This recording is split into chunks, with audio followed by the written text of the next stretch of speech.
Super. Bon. Et ben donc bonjour à tous. Donc, merci effectivement d'assister aujourd'hui à notre petit webinaire sur les aires éducatives en Nouvelle-Calédonie et à Wallis-et-Futuna. Donc du coup, je me présente. Donc, moi, je suis Hortense Le Cercle et je suis chef de projet à l'Office français de la biodiversité en Nouvelle-Calédonie et Wallis-et-Futuna. Et donc en fait, le dispositif des aires éducatives, on l'a développé, enfin on l'a pas développé, mais on a commencé à le déployer en Nouvelle-Calédonie depuis 2022 et avec l'aide du CIE, donc du Centre d'initiation à l'environnement, et notamment avec l'appui de Carole qui est juste à côté de moi, mais je ne sais pas si vous le voyez toujours. Donc je vais moi juste rapidement en fait vous présenter ce qu'on va vous présenter aujourd'hui.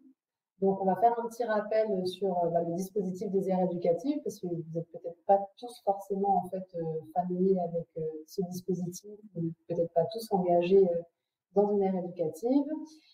Ensuite, on devait normalement avoir la diffusion d'une vidéo sur une aire éducative à Wallis-et-Futuna, mais vu qu'il n'y a pas du tout de son, je ne sais pas si on va quand même la diffuser, puisque c'était un travail réalisé par les élèves dans lesquels ils sont interviewés, ils expliquent les différentes actions qu'ils mènent, etc.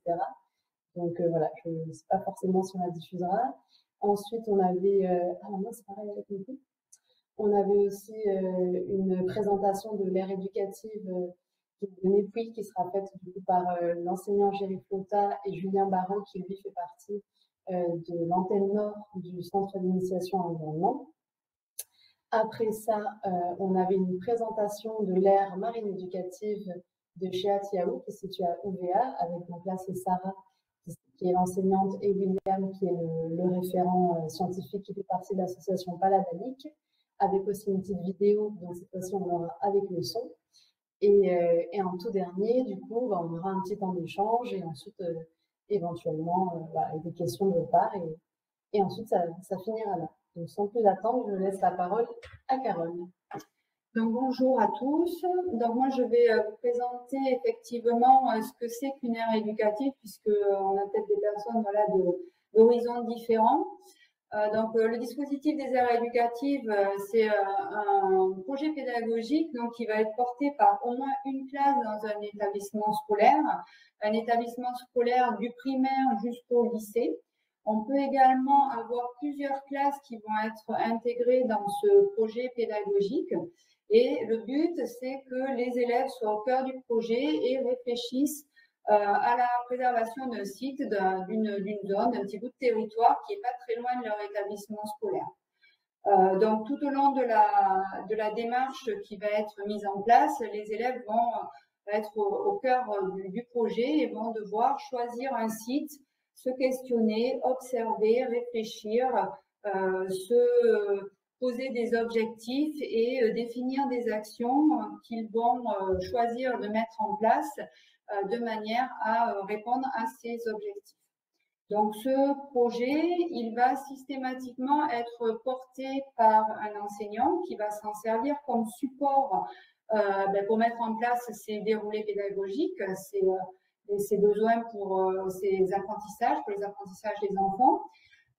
Et également, les élèves seront aussi entourés, accompagnés par une autre personne qui va être un référent d'une structure qui travaille dans l'éducation à l'environnement. Donc, cette personne-là, ça peut être membre d'une association, ça peut être membre d'une institution, ça peut être des gardes nature, quelqu'un, même des fois des associations de femmes, on a déjà vu ça ici aussi en Nouvelle-Calédonie. Donc, des groupes de personnes qui s'intéressent à l'environnement, qui mettent en place des actions et qui vont venir accompagner. Et le rôle de cette personne-là sera surtout d'aider à appliquer la démarche aire éducative. Et donc, pour mener les projets, en plus de la spécialité de ce référent en environnement, eh bien, il peut y avoir besoin de faire appel à d'autres personnes. Donc, souvent, déjà, ça sera le maire ou de la commune. Ici, ça peut être aussi des coutumiers. Ça peut être des spécialistes dans certaines corps de métier, des pêcheurs, des gens qui travaillent le bois. C'est vraiment très vaste de manière à venir aider les enfants à répondre à leurs questionnements. Donc, en bas, vous avez un petit chronogramme, on va dire, sur les grandes étapes de déroulement d'une aire éducative. avec à chaque fois en bas, vous voyez des petits personnages verts. Donc ça, c'est ce qu'on appelle les comités des élèves. Et donc, ça montre simplement que régulièrement, les élèves vont devoir se regrouper et mettre en place en fait des principes de démocratie, c'est-à-dire se poser des questions et voter pour ce qu'ils veulent faire, où ils veulent le faire, comment ils veulent le faire. C'est vraiment eux qui sont censés être au cœur de la démarche, ce qui oblige aussi les enseignants à changer un petit peu leur méthode habituelle de travail, puisque c'est plus eux qui amènent et qui déroulent, c'est des élèves qui leur amènent des questionnements, des façons de faire, et c'est eux qui doivent à chaque fois s'adapter pour intégrer leurs enseignements. Donc, juste pour rappeler où se situe la Nouvelle-Calédonie et Wallis et Futuna. Donc, la Nouvelle-Calédonie, Wallis et Futuna, c'est dans le Pacifique Sud, donc à l'est de l'Australie. En Nouvelle-Calédonie, on a 3 provinces, Sud, Nord et Île, et les aires éducatives qu'on vous propose ce soir sont développées uniquement dans la province Nord et aux îles Loyauté. Et vous avez donc Wallis et Futuna, qui est une autre île à proximité dans le Pacifique et pour lequel on accompagne aussi les établissements qui souhaitent se lancer dans la démarche. Donc, comme Hortense vous le disait, les aires éducatives dans notre partie du territoire ont commencé à être déployées en 2022. Donc, la première année, il y a eu 5 établissements scolaires qui ont souhaité se lancer dans la démarche des aires éducatives. Il faut savoir que dans cette démarche-là, on obtient le label aire éducative qu'à la fin de l'année, après une année en fait de mise en place du dispositif.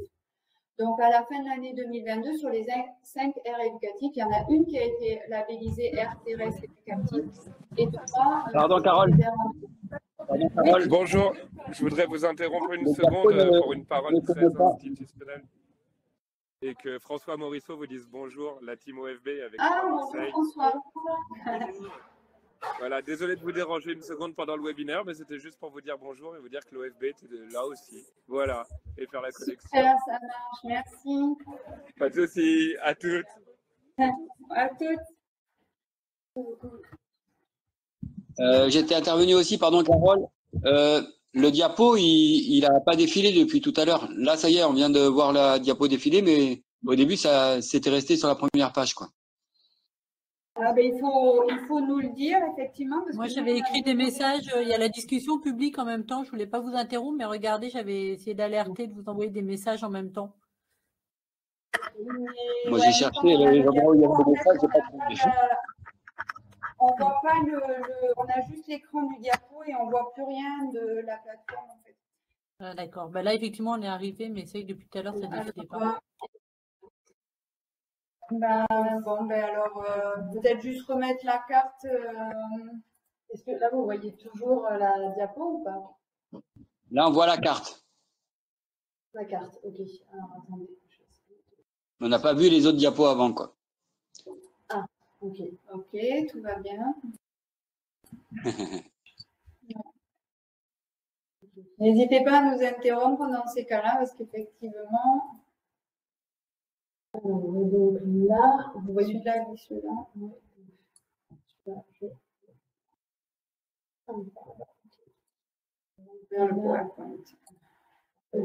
Alors, mais peut-être que vous voyez qu'en fait, je ne le mets pas en mode diaporama, c'est peut-être pour ça. Là, si je passe... Là, si je passe à cette diapo, ça a changé ou pas? Là, oui. Ok, oui. Vous le voyez en grand ou vous le voyez en petit? C'est comme en gros. Oui, voilà. Ok, bon, on va rester on revient sur la carte simplement. Alors peut-être juste pour redonner la carte pour expliquer donc où est située la Nouvelle-Calédonie pour ceux qui n'ont pas vu et qui ne connaîtraient pas, donc à l'est effectivement de l'Australie. Et donc là je reprenais un peu le bilan depuis 2022 des aires éducatives en Nouvelle-Calédonie, donc 5 qui se sont lancées en 2022 avec une qui a été labellisée et 3 qui ont été labellisées aires en devenir, c'est-à-dire qu'elles ne remplissaient pas tout ce qui peut être attendu, et notamment l'implication des élèves et la transversalité des enseignements dans l'aire éducative. En 2023, une seule aire éducative a été rajoutée, c'est celle de Nétouy, et elle vous sera présentée un peu plus tard dans le webinaire. En 2024, il y a eu 4 nouvelles aires éducatives, avec une nouvelle aire éducative terrestre qui a été labellisée et 2 qui étaient en devenir. Et cette année, en 2025, on a actuellement 4 aires éducatives qui se sont inscrites pour venir rejoindre le dispositif.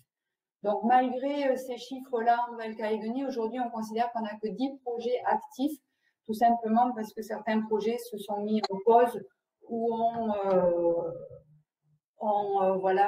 souhaité arrêter en cours de route pour diverses raisons. Donc, on en a 10 actuellement, avec un équilibre qui est à peu près 5 marines et 5 terrestres. Et en ce qui concerne Wallis et Futuna, donc on a une aire éducative qui s'est montée l'année dernière en 2024 et qui a été labellisée aire marine éducative.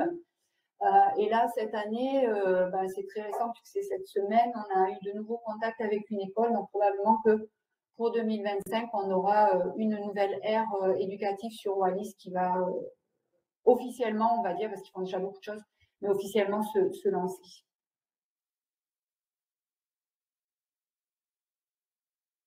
Alors, je vais vous présenter juste 4 projets parmi les 10 projets qu'il y a eu en Nouvelle-Calédonie pour vous montrer un petit peu ce qui a pu être fait. Donc ça, c'est une aire éducative qui est située à Koné en province Nord, qui a été s'est inscrite au dispositif des aires éducatives en 2024. Donc, elle a commencé l'année dernière et avec ce qu'ils ont fait au cours de l'année, ils ont été labellisés aires terrestres éducatives. Donc, parmi les actions qui ont été mises en place par ces élèves et leurs enseignants et leurs référents environnementaux, dans un premier temps, ils ont choisi de réfléchir à ce que ça pouvait être une aire éducative et quelle était l'aire éducative qu'ils souhaitaient avoir. Donc, ils ont fait un travail en collaboration avec les professeurs d'art pour créer des affiches à partir de revues sur comment ils imaginaient leur aire éducative parfaite qui correspondait à leurs envies. Ils ont également visité un certain nombre de sites, soit des sites pour découvrir qu'est-ce que c'était qu'un écosystème, on va dire, en bonne santé riche, et des sites autour de leur établissement, de manière en fait sur la fin de l'année à voter et à choisir le site qu'ils allaient utiliser pour leur aire éducative et ensuite entamer les démarches en commençant par avoir des autorisations auprès du propriétaire de site de faire une aire éducative. Donc ça, c'était l'année dernière et c'est là où ils ont fini l'année. Et cette année, ils devaient donc faire le courrier et commencer leur diagnostic pour mettre en place des objectifs et des actions. Autre établissement aussi en province Nord, le lycée Michel Rocard. Donc là, le lycée Michel Rocard est une très grande structure puisque c'est du lycée privé et agricole. Et donc, du coup, au vu des distances, les terrains qui avaient été identifiés par les élèves étaient des terrains quand même en marge de la superficie de l'établissement agricole. Ils se sont inscrits aussi en 2024 et eux, en fin d'année, ils ont simplement été, alors c'est pas péjoratif, mais aire éducative environ en devenir parce que pareil, ils n'avaient pas eu beaucoup de temps. Il faut savoir qu'en 2024, nous avons eu les émeutes en Nouvelle-Calédonie qui ont gravement perturbé le fonctionnement des établissements scolaires. Donc, ils avaient prévu des choses qui n'ont pas pu être faites, mais il y avait quand même déjà de belles choses entamées. Donc, du coup, ils ont, eux, choisi de banaliser 3 jours de stage avec les élèves pour faire toutes ces visites, pour se réfléchir un petit peu en immersion à la mise en place de cette aire éducative. Et ils ont quand même réussi à finir par choisir un site sur la fin de l'année, mais ça devait être confirmé en début d'année et continuer plus en 2025. Ensuite, les 2 établissements qui suivent, ce sont des établissements plus anciens qui se sont inscrits au début, en 2022, et qui ont été mis un petit peu en pause pour différentes raisons. Donc, en ce qui concerne le collège de Pointe-Digné, eux, ils étaient labellisés aire éducative en devenir en 2022. Ils étaient bien lancés et il s'est avéré que l'année suivante, la structure accompagnatrice qui en charge de la partie environnementale a bougé et le référent est parti et du coup, ils se sont retrouvés sans structure accompagnatrice, ce qui les a un petit peu perturbés dans leur fonctionnement. Ça ne veut pas dire qu'ils n'ont rien fait, mais du coup, ils se sont mis un petit peu en sommeil. Mais ce qui est intéressant dans cette ère éducative, c'est qu'au départ, ils avaient choisi un terrain qui était que terrestre, autour d'un captage, avec une problématique plutôt liée voilà, à la ressource en eau.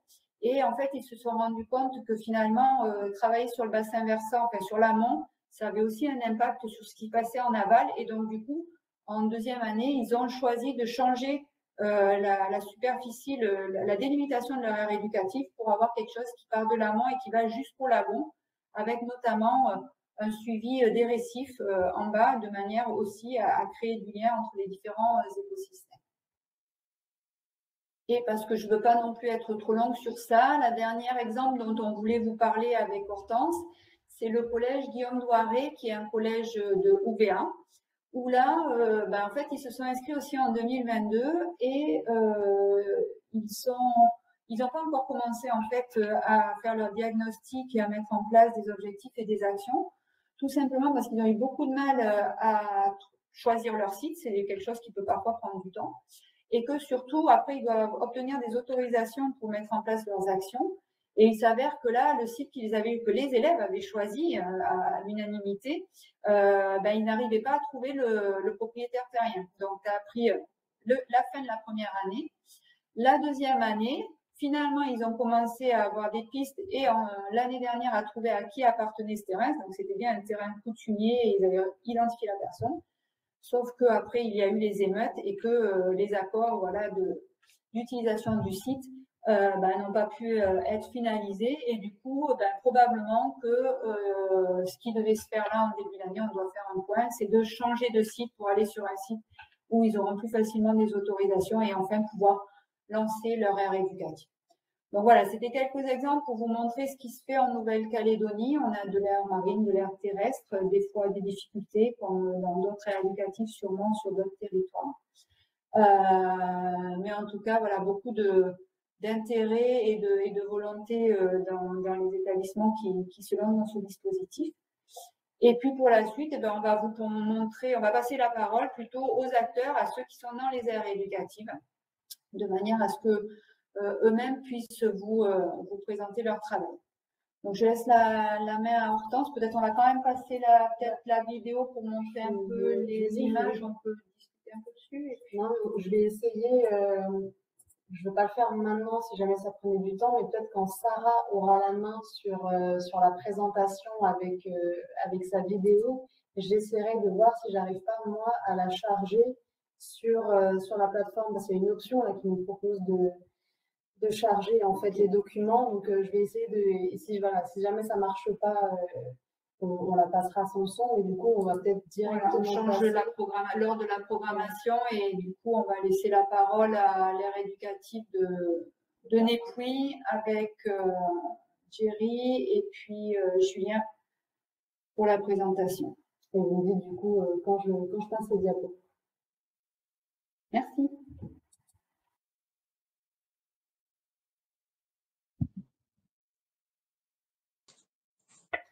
Ok, ça marche? Oui, vous m'entendez? Oui, ça marche. Ok. Oui, on t'entend. Ok, je croyais qu'il y avait la vidéo d'abord, mais attendez, je démarre le partage. Nous on passe les diapos et la vidéo ça sera après Julien. Donc tu peux aller sur le commentaire. Les diapos là, on passe. Moi, tout le monde voit. Ok, donc je vais commencer par, au début, quoi, puis après c'est Jerry qui prendra la suite un petit peu sur les actions. Donc Carole, tout à l'heure, vous avez présenté un petit peu, pour ceux qui ne connaissent pas la Nouvelle-Calédonie, où c'était situé. Là, sur cette diapo, on peut voir Népouy, le rond à gauche, et du coup, ça appartient à la commune de Poya. Du coup, sur le deuxième rond, on voit l'emplacement de l'école. Et sur le troisième rond, on peut voir l'école en plus gros, avec le petit rectangle rouge qui correspond du coup à l'aire éducative qui a été choisie par les élèves de l'école de Népouy, enfin les CM2 de Monsieur Jerry qui présentera tout à l'heure. Et voilà, on voit que c'est un petit carré de verdure qui est à proximité de l'école. Et donc ça, c'est vraiment un avantage important dans une aire éducative de pouvoir se rendre à pied sur le site. Et là, vraiment, c'est vraiment très proche. Donc c'est à 5 minutes, même pas 2 minutes de marche de la salle de classe. Voilà, vous pouvez passer la diapo d'après. Donc ça fait 15-20 arbres, voilà, environ de surface. Ok, donc diapo d'après. Donc, comme l'a dit Carole aussi, donc au niveau de la démarche, voilà. Donc moi, je suis le référent associatif de l'aire éducative de Nepouy, qui s'est appelé Nepouy-Endis. Et du coup, au niveau de la démarche, l'intérêt, c'est de présenter au début un petit peu aux élèves la démarche des aires éducatives, comment ça se passe, qu'est-ce qu'on va faire, enfin voilà, de montrer un petit peu comment ça fonctionne. Et du coup, là, les photos que l'on voit, c'était la première rencontre. Et pour montrer un petit peu le fonctionnement des aires éducatives, j'ai utilisé un support. Du coup, c'est un jeu qui est destiné normalement pour les éco-écoles, mais qui est aussi adaptable aux aires éducatives. Et du coup, à travers le jeu, les élèves ont pu se rendre compte un petit peu des démarches à effectuer, du coup, de faire des recherches, de trouver des personnes référentes sur certains sujets, etc., de transmettre aussi, de faire de l'information sur le projet. Voilà. Et du coup, la première intervention, c'était notamment pour mettre en place le conseil des élèves. Donc, ici, c'est une aire éducative terrestre. Et du coup, c'était la création du Conseil de la Terre. Donc, on voit la petite liste avec tous les élèves consignés, le référent, le professeur, enfin, l'enseignant, etc. Et sur la gauche, on peut voir aussi un document qui est disponible sur les sites des aires éducatives.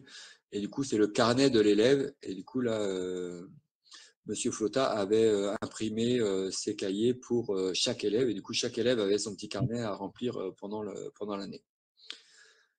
Voilà pour cette diapo. J'essaie de faire vite. Alors, diapo suivante, du coup, c'est le choix du site. Du coup, il fallait choisir des sites et on a regardé un petit peu sur Google Earth les différentes zones à proximité. Et en voyant les différentes zones, on a vu qu'il y avait des espaces de forêt sèche, des espaces de maquis.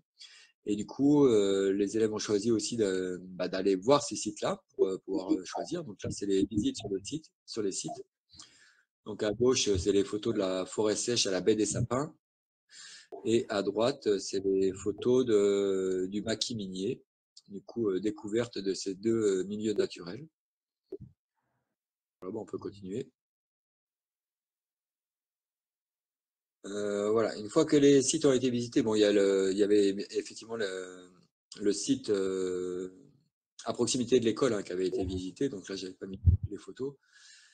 Du coup, en Conseil de la Terre, toujours, les élèves, ils ont décidé, ils ont vu un petit peu les atouts, les contraintes de chaque site. C'est ce qu'on peut voir sur le tableau ici. Du coup, par groupe, les élèves, ils ont mis un petit peu les atouts du site de la forêt sèche à Picdaï, les contraintes, pareil pour le maquis minier, et pareil pour le site de l'école. Du coup, ils ont mis un petit peu des notes. C'est les petits, je sais pas si on voit sur la vidéo, mais sur le diaporama, mais c'est un petit peu le bas du tableau. Du coup, c'est les chiffres en rouge. Du coup, on a mis toutes les notes, donc on a fait un peu de mathématiques en même temps, c'est très transversal les aires éducatives. Donc ils ont fait des moyennes et on est arrivé aux moyennes et du coup on peut voir sur le tableau ici qu'on a eu 8 sur 10 pour la forêt sèche de Picdaï, 6 sur 10 pour le plateau de Tia et 9,7 pour le site qui était à proximité de l'école. Et du coup, en faisant les moyennes, finalement la classe a choisi le site qui était à proximité de l'école, pardon. Et voilà, comme je l'ai dit un petit peu tout à l'heure, voilà, la proximité, c'est vraiment très important. Voilà, si on peut éviter d'avoir des transports, si on peut y aller à pied, c'est vraiment essentiel dans une démarche d'aire éducative. Donc, on peut passer à la diapo suivante. Du coup, ici, une fois que le site il a été choisi, on passe à l'étude. Voilà. Qu'est-ce qu'il y a sur ce site? On va aller à la découverte un petit peu de la flore, de la faune, de l'environnement. Qu'est-ce que c'est? Donc, je l'ai pas dit en introduction, mais il y a vraiment une particularité sur cet espace, c'est que l'enseignant, Monsieur Flotta, qui va prendre la parole bientôt là, travaillait déjà sur cet espace depuis très longtemps, enfin depuis plusieurs années.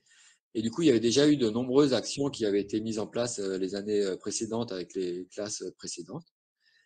Et voilà. Après, il est rentré dans la démarche d'aire éducative, mais c'était déjà, voilà, il avait déjà la démarche d'aire éducative sur cet espace avec ses classes. Et du coup, voilà, il y a une année où il y a eu une classe qui a intégré un petit peu la démarche d'aire éducative. Et là, on voit un petit peu la découverte du site avec les espèces. On voit un petit gecko. Bon, malheureusement, c'est une espèce introduite, hein, c'est un margouillat, qu'on peut voir sur la photo de gauche, découverte de la flore. Et aussi une découverte un petit peu sensorielle. Bah, comment on se sent dans cet endroit, une petite lecture de paysage. Qu'est-ce qu'on peut voir au niveau paysage dans cet endroit. Donc voilà, une étude, une découverte, une étude du site. C'est bon pour celui-là. Et du coup, ensuite, à partir de là, ben, on refait un conseil de la Terre. Et une fois que les élèves ont se sont bien imprégnés du site, on commençait un petit peu à étudier le site. On peut réfléchir à ce qu'on aimerait faire sur cet endroit. Et du coup, là, en conseil de la Terre, donc on voit sur la gauche un cercle de parole. Donc ça, c'est une méthode qui est vraiment efficace, puisque ce n'est pas un échange bilatéral entre l'enfant et l'enseignant, puisque là, on se fait tous face. Et du coup, quand il y a un enfant qui parle, bah, il parle finalement à tout le monde. Et c'est quand même bien différent de la salle, on peut voir la photo en haut, où quand généralement un élève parle, il va parler à l'adulte. Il ne s'adresse pas aux autres élèves. Et du coup, ça, c'est vraiment important de faire ces petits cercles de parole. Ça permet à chaque élève de pouvoir prendre la parole et finalement parler à l'ensemble de la classe. Il ne va pas s'adresser uniquement à l'enseignant ou au référent. Il s'adresse à tous les élèves.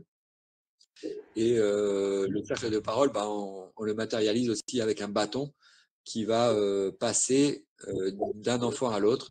Et c'est l'enfant qui a le bâton qui prend la parole, pas les autres, quoi. Et du coup, les autres, ils écoutent. Et s'ils veulent prendre la parole, bah, ils demandent le bâton pour prendre la parole. Et donc là, ça permet d'avoir un petit peu les avis de tout le monde, les idées de tout le monde. Et ce qu'on voit sur les photos de droite, du coup, c'est le retour en salle avec, du coup, on va transcrire un petit peu tout ce qui a été dit. Et là, on voit les enfants qui écrivent au tableau un petit peu toutes leurs idées pour le site de l'aire éducative. Voilà, on peut continuer. Et du coup, c'est là où je passe la parole à Jerry. Tu es là, Jerry? Bon, je suis là, Julien. Merci. Merci pour cette présentation. Les actions. Bonjour aussi. Vous m'entendez? Oui, on t'entend très bien. Donc, comme l'a dit Julien, donc les élèves ont bien été au cœur du projet. On a, à la suite des visites qu'on a pu effectuer avec Julien, ils ont décidé de reboiser une zone qui avait carrément disparu au niveau de la forêt sèche et du maquis minier, comme on est sur des terrains maquis minier et forêt sèche. Donc du coup, les enfants ont voulu reboiser cette zone et ils ont choisi cette zone proche de l'école là, surtout parce qu'on pouvait y accéder facilement. Mes élèves m'ont aussi dit qu'au niveau pollution, tout ça, il n'y avait pas de transport à prendre, donc on allait à pied. Et donc là, les premières plantations, là, vous voyez les plantations qui ont été faites avec Julien. Donc on a pu planter plusieurs espèces de maquis minier. D'abord, on a étudié les espèces. On a pu voir quelles espèces pourraient pousser sur ces terrains. Vous m'entendez? Oui. Voilà, Oui. donc ça, c'est sur cette photo, on voit des élèves qui sont à la fois de CM1 et de CM2, parce que chaque année, on s'arrange pour faire participer la classe qui viendra l'année suivante pour suivre le projet. Donc là, pour ces plantations-là, on avait à la fois des élèves de CM1 et de CM2. Mais le projet, je le suis à chaque fois en CM2. Mais on a plusieurs classes de l'établissement qui vont sur l'ATE. D'autres vont pour des cercles de parole, d'autres vont pour récupérer des, des brindilles ou des feuilles pour des projets artistiques. Et ensuite, on a des classes aussi qui vont pour observer la faune et la flore. Là, il y a des élèves qui avaient ensuite, on en discute en classe, et il y a ça, c'est une élève qui avait eu l'idée, elle avait vu entendu, et elle avait vu qu'il y avait des oiseaux qui venaient dans notre aire éducative. Et elle s'était dit, elle avait vu ça avec sa mère à la maison et elle avait vu qu'on pourrait mettre des mangeoires ou des abreuvoirs pour les oiseaux. Donc, toujours pareil, avec de la récupération, elle nous a emmené des bidons de lessive, des bouteilles qu'elle avait découpées. On en a fait ensuite avec les autres élèves et on en a installé certains dans l'aire éducative. Donc ça, c'est les actions. Donc ça, c'était en travaux manuels, en art plastique. Ensuite, comme on avait planté ces arbres, on cherchait un moyen de pouvoir les repérer sur l'aire éducative. Et donc, avec certains élèves, on a discuté de la façon dont on pourrait les signaler. Et il y a des élèves qui m'ont parlé de récupération de planches et ensuite on s'est adressé à une scierie de la région pour récupérer des morceaux de planches. Et après, en classe, les élèves ont d'abord dessiné sur les planches, puis fait de la pyrogravure. Donc ça, c'est tout. Et ensuite, bien sûr, ce projet rentre dans plusieurs disciplines. Le français, donc il y a tout ce qui est, on dit, récit de vie. Ensuite, il y a tout ce qui est poésie. Donc, ils ont écrit des poésies sur l'aire éducative, sur la forêt en général. Un chant a été réalisé aussi en collaboration avec l'école de musique de Coné. Et donc, on a pu avoir une intervenante et on a écrit un chant qui a été réalisé par les enfants. Ils ont écrit des phrases et ensuite, ça a été adapté avec l'intervenante.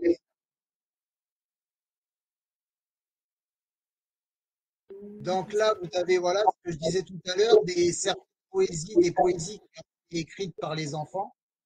Donc, c'est interdisciplinaire, donc on fait tout ça en français.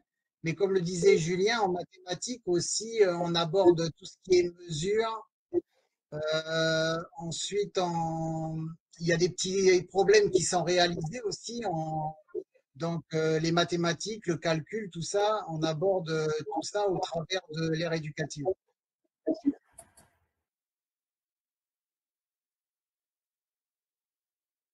Donc voilà, j'ai à peu près dit ce qu'on avait fait. Donc, cette année, nous l'ère éducative avec la classe de CM2 qui était en CM1 l'année dernière. Donc l'année dernière, il y a eu un contact entre les anciens CM2 et les CM1 pour poursuivre le projet. Et il n'a pas pu être réalisé l'année dernière suite à ce qui s'est passé au niveau des émeutes. Il y a des choses qu'on avait prévues avec les autres élèves. Ils en ont parlé aux élèves de cette année. Donc, les élèves de cette année veulent poursuivre certaines actions. Et là, ils sont en train de réfléchir sur ce qui pourrait être réalisable au niveau de l'ère éducative. Voilà. Donc, ça, c'est le film qui a été tourné avec mes anciens élèves. Donc, les élèves étaient tous volontaires pour réaliser ce film parce que ça mettait en valeur leur travail et ça permettait de faire connaître l'ère éducative de Népouy.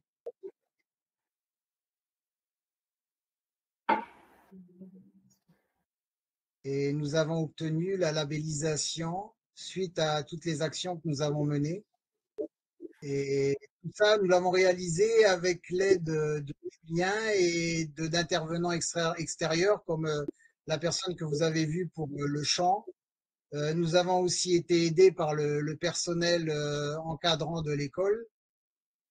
Et voilà. Et l'ère éducative a été réalisée sur un terrain nous avons eu l'autorisation de la mairie, de la commune.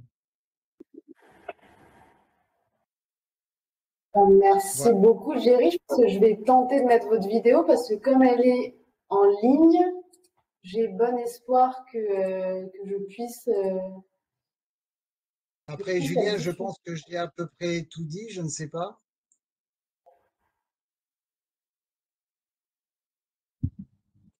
Oui, c'est bon. Bon, après, il y avait la petite diapo sur iNaturalist, là, donc c'est vrai que c'est de la science participative. Oui, j'avais oublié de préciser.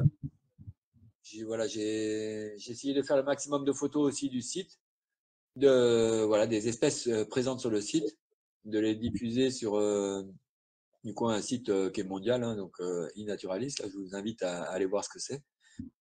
Et du coup, voilà, j'avais montré un petit peu à Jerry. Après, c'est pas toujours facile d'avoir la connexion, de pouvoir poster les trucs. Donc, c'est vrai que finalement, les enfants n'ayant pas de téléphone et de connexion Internet, d'appareil photo pour l'instant, ils n'ont pas trop participé à cette partie-là. Mais c'est quelque chose qui peut s'envisager sur les aires éducatives. On peut aussi, voilà, si on a un petit budget au sein de l'école, acheter quelques appareils photo numériques. Et les enfants peuvent aussi prendre des photos des espèces et du coup les mettre sur le site. Donc là, c'est iNaturalist. Et ça permet aussi à des scientifiques d'identifier les espèces et puis du coup aux élèves de savoir ce qu'ils ont sur leur aire éducative. Donc voilà. Et puis sinon, je vais laisser la parole aussi. Je ne sais pas si la vidéo, ça peut passer, quoi.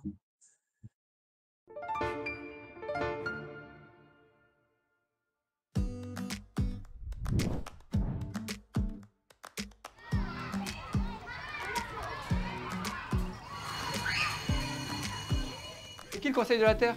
C'est qui? C'est pas moi le Conseil de la Terre.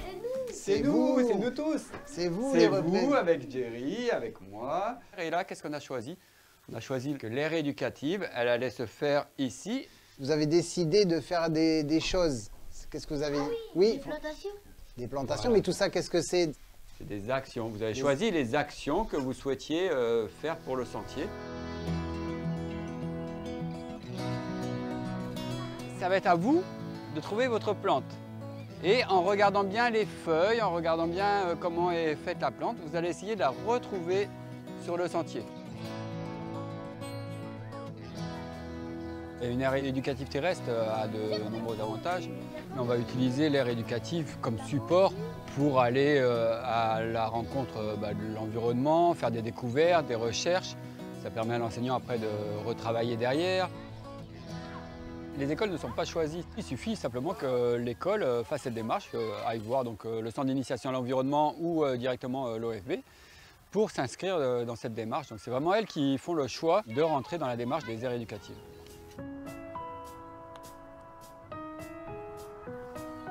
Au début, c'était un milieu complètement dégradé. Il y avait 5-6 espèces végétales très communes sur le site, certaines envahissantes. Et là, on est à plus de 50 espèces différentes, certaines qui sont en danger critique d'extinction, qui sont très très rares. Des espèces qui sont préservées dans cet endroit-là, puisqu'elles ne vont pas être impactées par les espèces envahissantes ou par le feu ou par d'autres dégradations. Je pense que dans 10 ans, les arbres auront bien grandi et quand on aura déjà une belle petite forêt sèche. Alors, il y en a qui ont trouvé? Non, c'est pas le bon. Les feuilles, elles sont pas pareilles, elles n'ont pas la même forme. Pour être référent, il suffit d'être simplement un professionnel de l'environnement, d'avoir des connaissances dans l'environnement pour pouvoir accompagner une aire éducative. L'enseignant va faire la partie un petit peu pédagogie et le référent associatif va apporter un petit peu la partie environnementale, découverte du site, la faune, la flore, tout ça. Voilà, on accompagne sur le terrain avec eux, on fait aussi des séances en salle pour les accompagner. Et en dehors de ça, après, on fait aussi des recherches, par exemple au bureau, pour avoir un peu des informations à leur donner quand ils ont des questionnements. Des fois, on va les aider à trouver leurs réponses, quoi.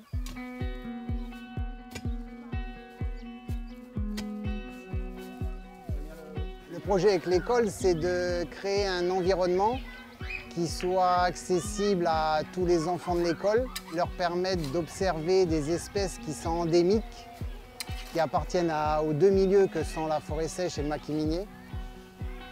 Les élèves avaient choisi déjà d'entretenir le sentier assez régulièrement, planter de nouveaux arbres, d'étudier ces arbres et de réaliser des pancartes en pyrogravure avec le nom des arbres.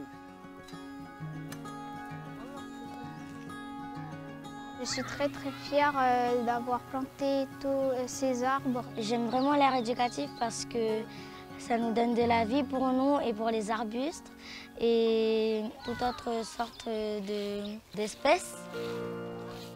La forêt nous apporte nourriture et loisirs. La forêt apporte aux animaux refuge et protection. La forêt nous apporte. Pour les enfants, ça leur permet de se rendre compte que des espèces sont en danger. Ça leur montre à quoi sert le reboisement et qui ont permis de faire ce qui est aujourd'hui un sentier agréable pour la détente et pour venir étudier les espèces végétales.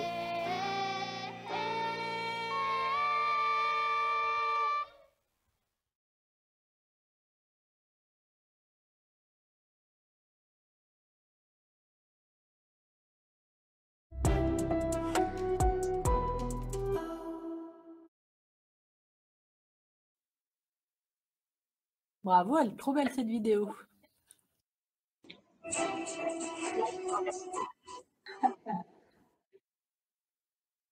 bon, c'est bon. Bah, du coup, alors on va. Donc, bravo à l'ère éducative de Népouy. Oui, merci. Ouais. Merci à Julien. Merci à l'OFB. Merci à toutes. Je pense que c'est un travail collectif, effectivement, et on voit tout l'intérêt des enfants dans ce travail et le plaisir qu'ils ont. Donc, c'est tout l'intérêt de ce type de dispositif, en fait. Et on va passer chez Atiao. Oui, alors, sauf que du coup, je ne sais pas comment je fais pour quitter cette chose horrible. Je suis coincée avec l'écran comme ça. Je pense que c'est plutôt à vous de repasser sur le PowerPoint, sur la partie. Ah oui, c'est bon, j'ai réussi à retirer ça. Alors, la question est de savoir du coup, si je repasse dessus, ça y est, vous voyez à nouveau la présentation. Oui? Ouais, c'est moi l'appareil. Oui, ça y est. Ok. Donc, du coup, on peut passer la parole. Alors, je ne sais pas si c'est Sarah ou Liliane, mais c'est à vous. C'est à vous et je passe du coup les diapos. Très bien, et ben, merci beaucoup. Donc, nous, on va vous faire la présentation de notre projet un petit peu en duo. Donc, on va intervenir un peu chacun à notre tour en fonction des différents sujets. L'idée, en plus de vous présenter un petit peu les actions qu'on a faites et qu'on s'apprête à faire, c'est un peu amener une réflexion sur comment finalement faire classe dehors. Et donc pour ça, c'est vrai que les projets d'aire éducative qui sont portés par l'OFB et localement par le CIE, le Centre d'initiation à l'environnement, ça permet d'avoir les financements nécessaires pour aller dehors, partir à la rencontre des écosystèmes, etc. Donc c'est vrai que c'est un bon moyen en fait de faire classe dehors. On peut passer à la diapo d'après. Donc pour nous, donc du coup notre aire éducative, ce qu'on veut, c'est plutôt faire une aire marine éducative. On est sur UVA. Donc UVA, je vais vous remontrer une petite carte de la Nouvelle-Calédonie.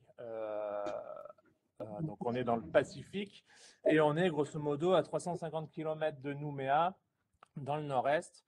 UVA, c'est un atoll corallien, c'est-à-dire c'est une île, c'est une couronne de sable avec un lagon intérieur et tout autour du coup des récifs coralliens. Ce lagon, en termes de biodiversité, il a été reconnu comme exceptionnel. C'est la raison pour laquelle il est classé au patrimoine mondial de l'UNESCO. Donc effectivement, il y a un patrimoine marin qui oriente un petit peu le projet vers une aire marine éducative. Mais il y a aussi un patrimoine terrestre avec le fameux exemple de la perruche d'UVA, qui est une espèce endémique, ou encore la présence de mangroves. Donc voilà, l'idée, c'est de partir un peu à la découverte de ces écosystèmes-là. C'est une partie sur laquelle je reviendrai particulièrement, moi, en tant que référent, au travers de l'association Paladalic. Et puis, je laisserai plutôt Sarah parler de un petit peu le rôle de l'enseignant et de l'équipe pédagogique de l'établissement, en tout cas dans le cadre de ce type de projet. On peut passer à la diapo d'après. Donc, faire classe dehors, c'est aller à la découverte de la nature, mais dans le cadre de la Nouvelle-Calédonie, et je pense un peu partout, c'est aussi partir à la découverte d'un patrimoine culturel. À UVA, il est particulièrement fort,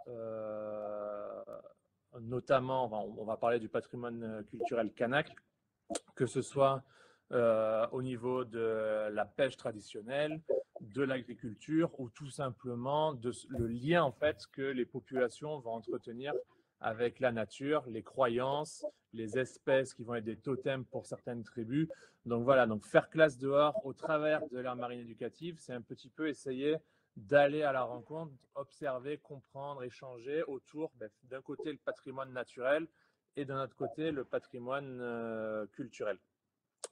Et essayer de se confronter aussi à certains enjeux, c'est-à-dire qu'en tant qu'atoll, UVA, en fait, un atoll, c'est quelques mètres au-dessus de la mer. Donc, en fait, ça fait partie des îles qui sont en première ligne face aux défis des changements globaux, notamment le changement climatique. La montée des eaux, il y a des gros problèmes d'érosion du côté d'UVA. Il y a également les premières canicules marines qui ont entraîné des blanchissements coralliens. Et donc voilà, tout ça, c'est un petit peu aussi se rendre compte de ce à quoi on peut être exposé et finalement d'essayer de comprendre ce qui se passe quand on regarde autour de nous. Donc, pour ce qui est de mon rôle en tant que référent, donc moi je représente une association environnementale qui s'appelle Paladalik. Paladalik en langue némi, c'est une langue kanak du Nord, ça veut dire la mer te parle. Donc nous, de premier abord, on est un petit peu, on va dire, spécialisé dans les récifs coralliens et plus généralement dans les écosystèmes marins, ça va être les herbiers, etc. Là, dans ce cadre de ce projet, on intervient comme référent. Donc l'idée, c'est de mettre en contact un petit peu tout le monde et d'être un appui pour l'établissement.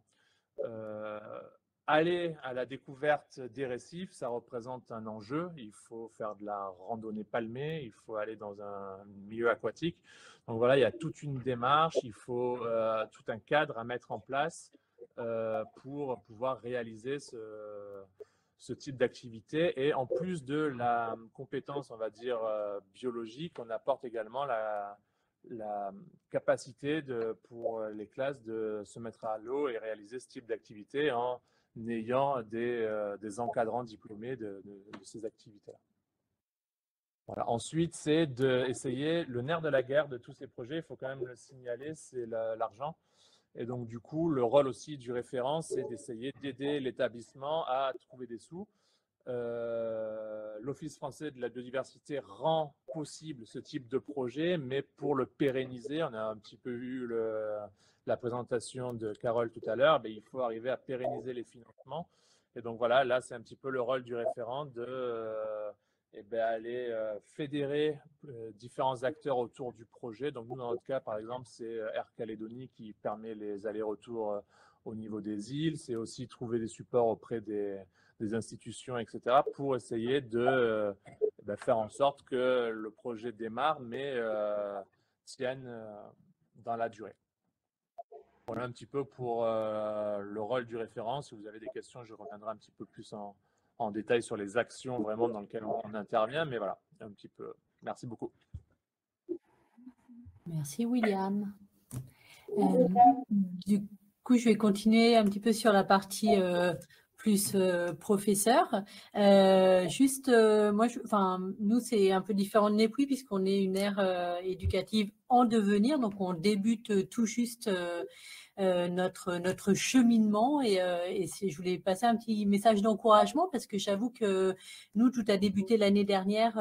C'était un professeur qui a commencé à parler des aires éducatives. Il a parlé à toute l'équipe au collège. Donc, c'était un professeur d'EPS qui n'est plus dans notre établissement maintenant, Stéphane Leroux. Et c'est vrai qu'au début, pour l'équipe, ça semblait intéressant, mais grand, peut-être compliqué quand on a commencé à prendre en main la plateforme Saga et voilà, lui, il était très moteur et nous, on a attendu un petit peu, ça a pris un petit peu de temps. Et puis, en fait, dès qu'on a sauté le pas, dès qu'on a vu tout le potentiel, tout ce qu'on pouvait faire, tout l'engagement aussi au niveau international, à quel point on était en réseau, tout ce qui était possible avec les enfants, on a commencé et là, en fait, ça a été vraiment magique avec les enfants parce que c'est effectivement, ils comprennent vite, ils embarquent, ils ont des idées et donc très vite, même si l'année dernière ça a été presque un faux départ parce que nous aussi il y a eu les événements Calédonie. Donc on avait commencé avec la classe de 5e, vu que nous le travail se fera tous les ans avec la classe de 5e et avec une passation à chaque fois entre les 6e, futurs 5e et les 5e qui auront l'année travaillé sur l'ère éducative. Du coup, ça a été presque un faux départ avec cette classe de 5e, mais il y a quand même eu un travail, il y a quand même eu des regroupements, il y a eu beaucoup d'échanges, il y a eu un quiz du lagon qui a été réalisé par les élèves l'année dernière. Je laisserai une élève en parler mieux que moi, parce qu'on a réalisé une petite vidéo, elle a pu faire un peu le bilan des actions passées et de celles qui sont à venir. Du coup, il y a quand même eu la passation en fin d'année et là, elle le dit aussi, mais c'est vrai qu'on a hâte, on a eu le premier soutien de l'OFB pour pouvoir débuter nos actions et on a hâte de pouvoir aller plonger, aller voir les coraux, comme le disait William. Nous, à UVA, nous sommes confrontés aussi à une petite problématique parce qu'on vit une double insularité. Enfin, voilà, on est en Nouvelle-Calédonie, mais on est encore un peu plus loin que la Grande Terre et on a eu beaucoup de soucis. Enfin, on a des problématiques par rapport aux avions, par rapport à l'éloignement, par rapport aux intervenants. Donc, on apprend et c'est une aventure qui est magnifique. Les élèves sont plus que motivés. On a repéré 3 sites. On a eu William qui est déjà venu. Il y a le premier contact avec l'intervenant extérieur, avec l'association. Ils ont bien compris les enjeux et là, ils veulent sortir. Et ça fait plaisir, en fait. C'est eux qui donnent toute cette énergie, toutes les envies. Ils accompagnent et c'est vraiment un beau projet. Donc, un petit encouragement pour toutes les équipes qui veulent se lancer. Ça paraît très gros et en fait, ça se fait. On est très bien accompagnés aussi. Et je voulais… Alors, est-ce que vous pouvez partager du coup la vidéo ?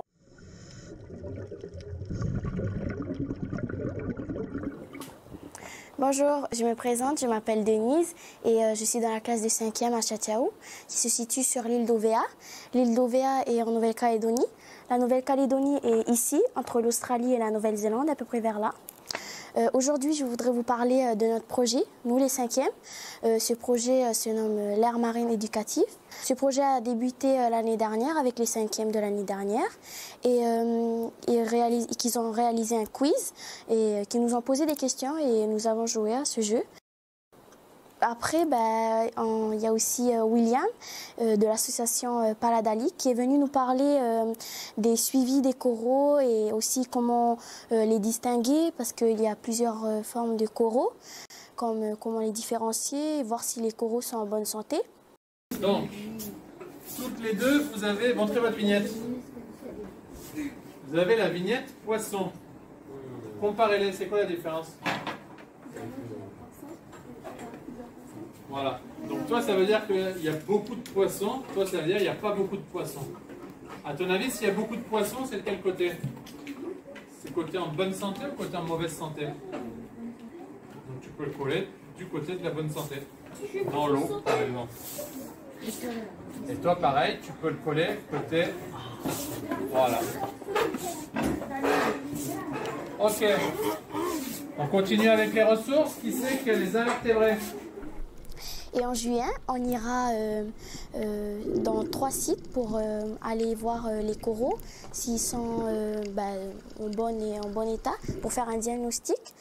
On va aller dans une mangrove, aussi aller dans un bras de mer devant une falaise, qui est une réserve naturelle et coutumière.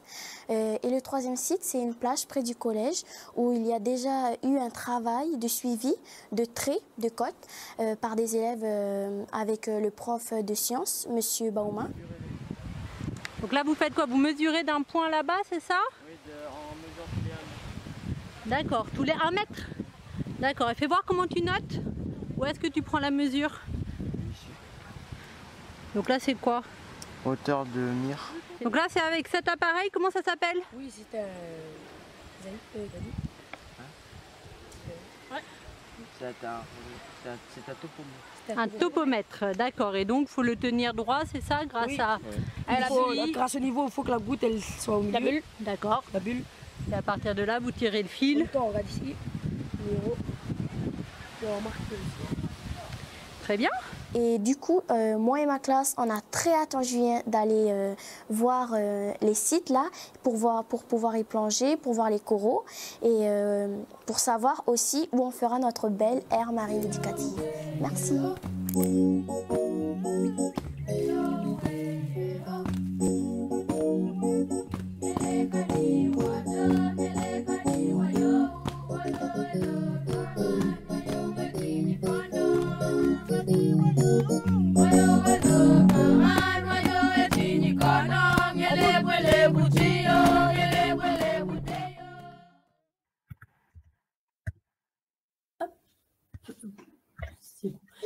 Voilà un petit peu et juste du coup effectivement remercier maintenant il y a l'équipe qui a embarqué du collège, on a vu, ils ont parlé de Monsieur Bauma, le professeur de sciences, qui avait aussi un projet de mesure du trait de côte et ça permet aussi d'intégrer dans l'aire marine et de faire travailler ensemble tous les professeurs et voilà, et donc l'OFB qui bien sûr nous soutient, Paladali qui est Air Calédonie qui aide aussi à faire ces allers-retours pour nous permettre d'avoir des intervenants et de pouvoir continuer.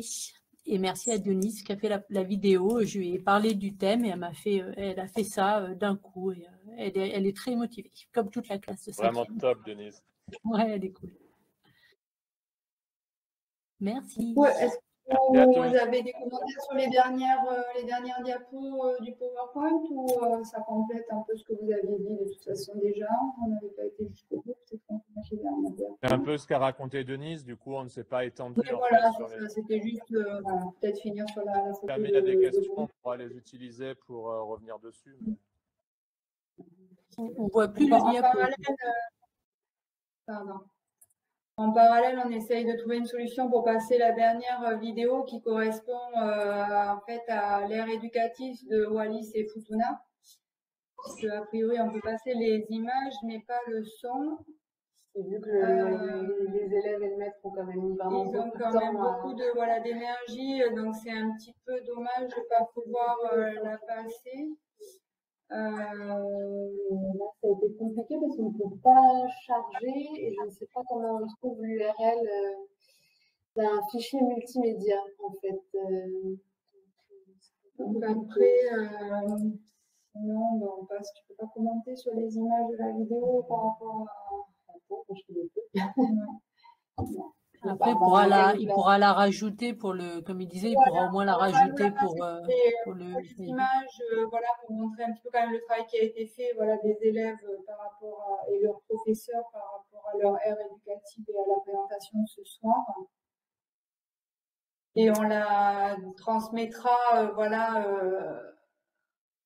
à l'équipe en charge pour qu'il la rajoute au webinaire, à l'enregistrement, de manière à pouvoir l'avoir en replay. Alors, du coup, je vais partager l'écran.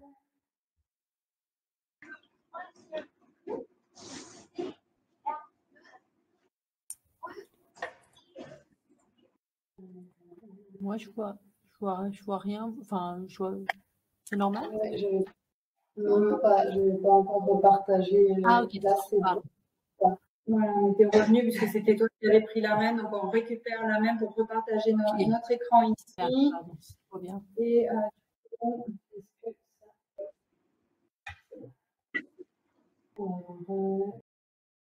sous le soleil et les aluets, on veille au trésor du lagon.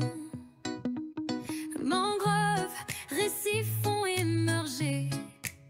Les malutets sont là, garçons et filles à l'unisson. Dans l'herbe, biais vert, la vie respire. Chaque espèce a son mot à dire. On observe, on apprend, on grandit. Gardien de mer pour aujourd'hui et pour la vie.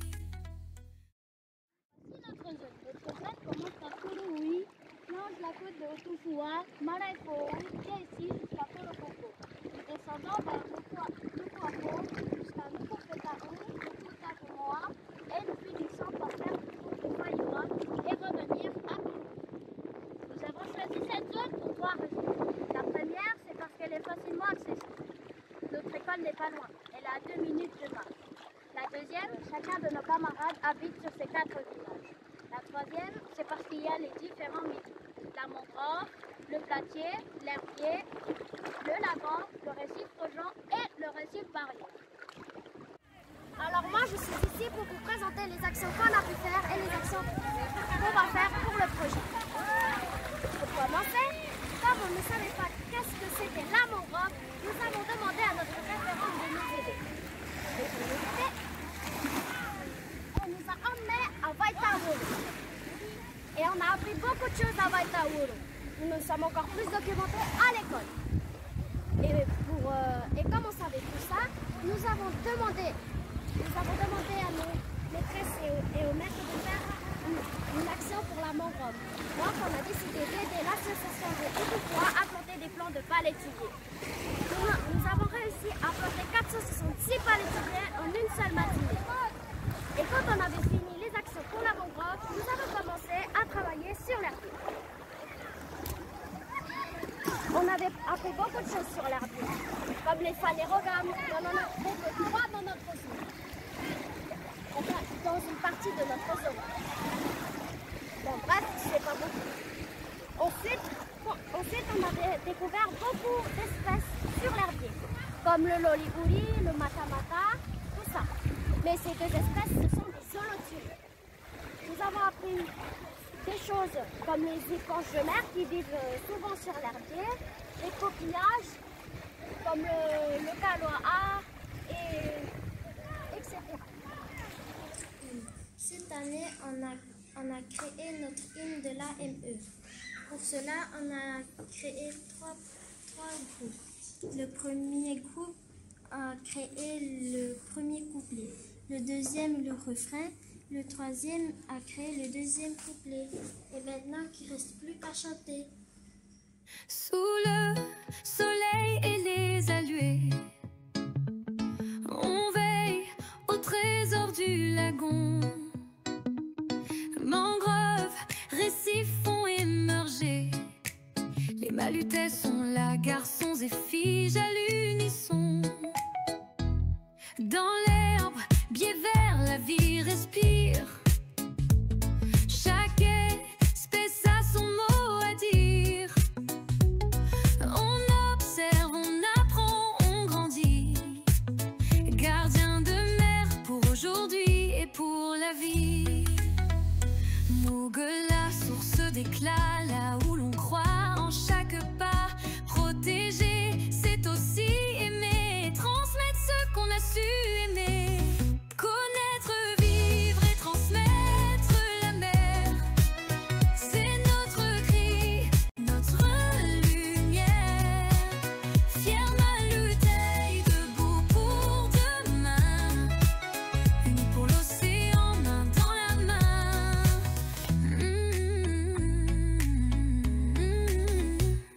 Sous l'eau, soleil et les alizés, on veille au trésor du lagon. Mangrois, Ussu font immerger. Les malutailles sont là, garçons et filles à l'unisson. Dans l'herbier vert, la vie respire. Chaque espèce a son mot à dire. On observe, on apprend, on grandit. Gardien de mer pour aujourd'hui et pour la vie. M'engueuler et transmettre la mer. C'est notre cri, notre lumière. Fier Maluteille, debout pour demain. Unis pour l'océan, main dans la main. Connaître, vivre et transmettre la mer.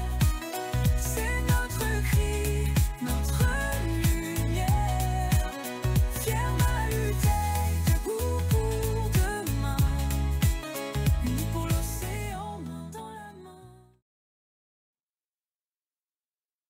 Voilà. Donc, je pense qu'on a, voilà, nous fini de, voilà, passer les différentes slides. On est à peu près dans les temps à quelque chose près. Donc, maintenant, on est plutôt, voilà, à disposition s'il y a des questions, que ce soit sur le dispositif en lui-même ou sur les exemples donc, qui ont été abordés ici, ou si voilà, les présentateurs ont des choses à rajouter s'ils veulent. Voilà, la parole est ouverte à tout le monde. Pour voilà, échanger sur le temps qui nous reste.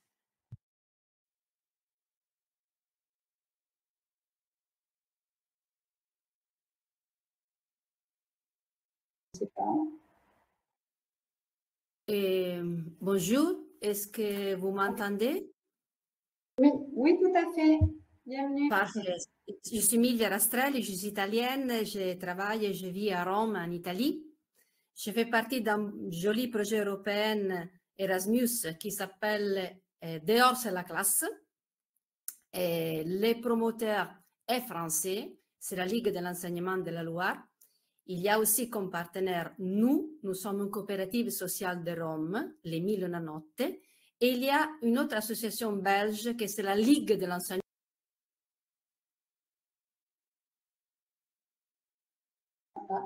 On a perdu le son. Oui, on a perdu le son.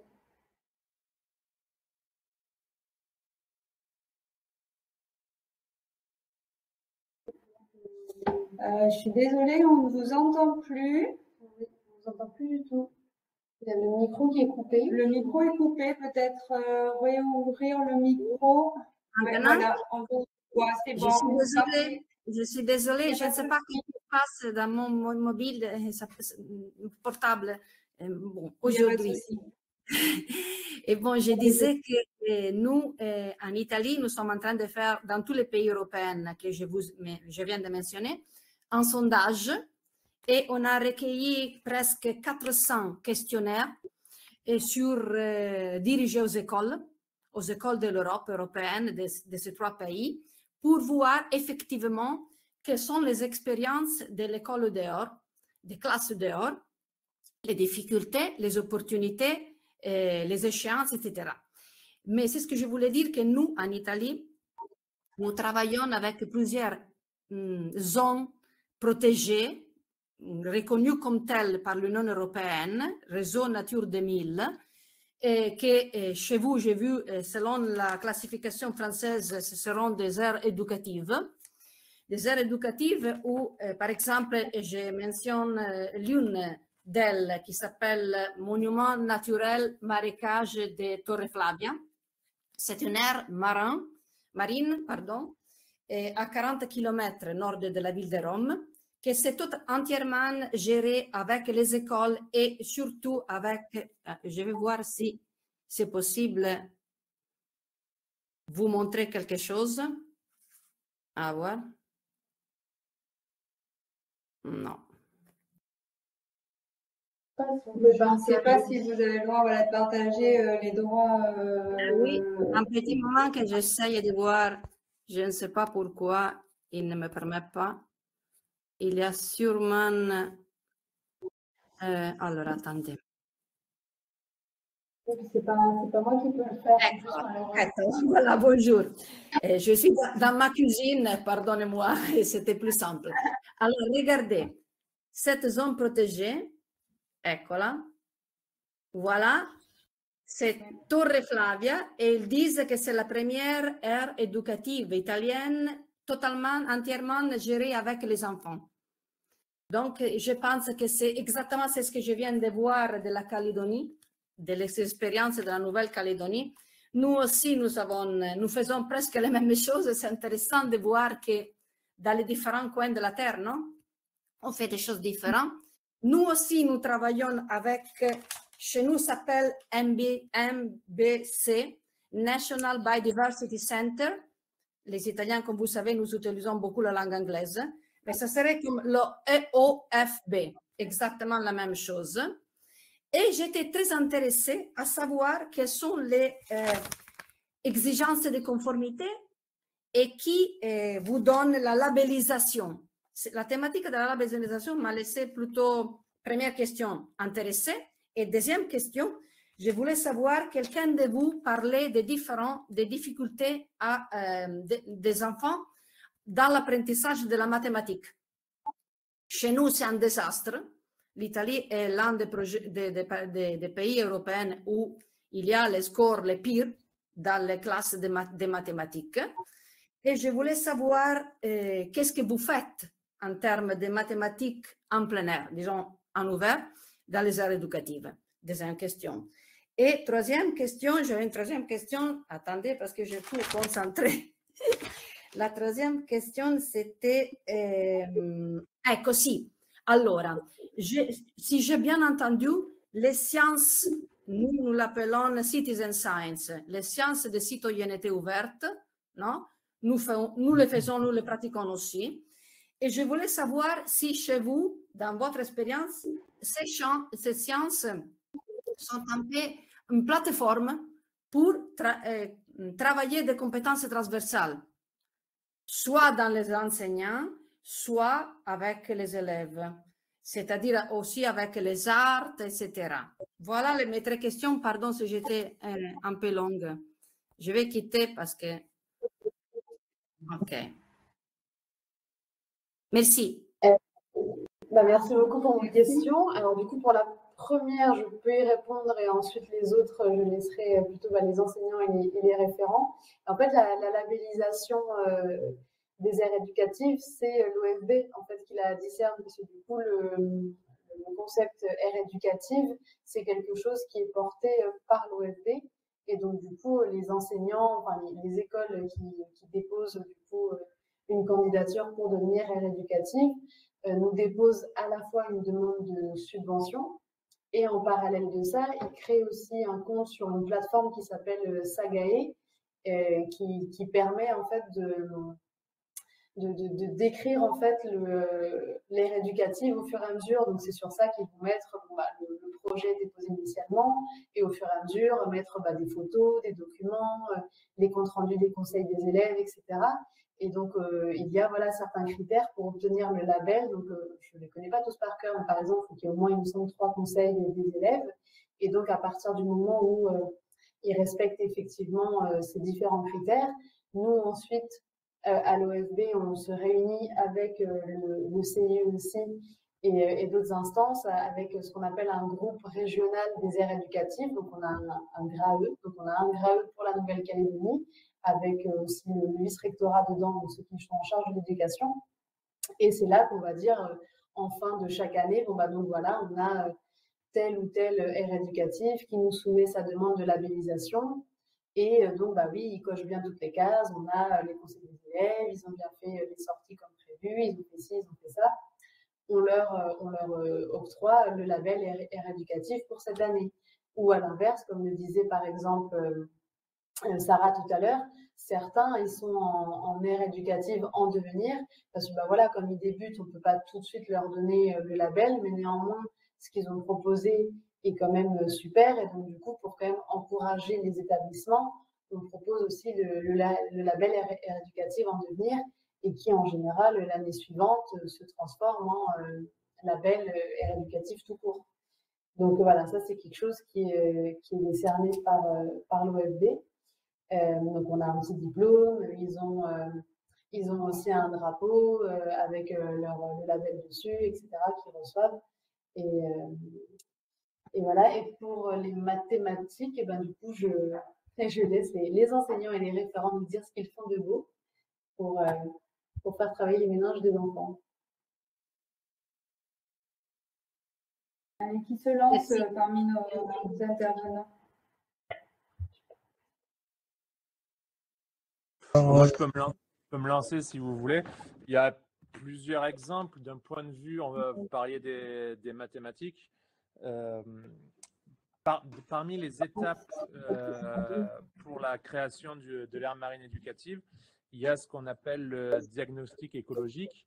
Donc, c'est effectivement aller sur le site, mais c'est le ressentir, voir comment se porte la biodiversité.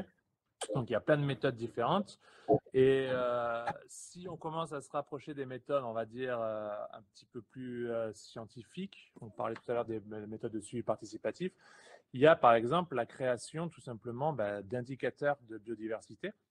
Donc ça peut être des choses très simples, par exemple pour les coraux, ça peut être tout simplement un calcul de la couverture corallienne avec des produits en croix, des additions, des multiplications et tout ça pour essayer finalement de savoir si ce qu'ils ont observé.